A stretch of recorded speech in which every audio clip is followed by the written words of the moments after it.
Hey everybody, this is Eric for Planting Seeds for Life, and he cooks too. and he cooks too. Yes, I do cook too. But today the deal. Today we're going to Exdola. To where? To the little store. Oh, we're not going there yet. We're going to. Last night I got a friend of mine texted me. He said, guess what? I got a 7-week-old female Siberian Husky and I am trying to get rid of her. If you know anybody that is willing to take her, I will give her away. I usually sell them for $150. And I said, well, I don't know anybody, but you know, about a month ago now, we had to put Calamity Jane down, and we're kind of missing our puppy dog. So, do you mind if we come over and look? And he said, sure. And I said, can I bring the kids? And he said, sure. So, we're on our way. Oh, one more thing. If we have a puppy dog in this vehicle at the end of the video, or in our house at the end of the video, I think you'll guess we got one.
Well, we had our little trip, so I don't know.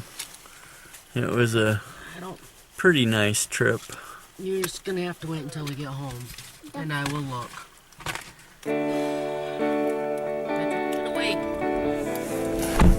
Anyway, that's my 2 cents for the day.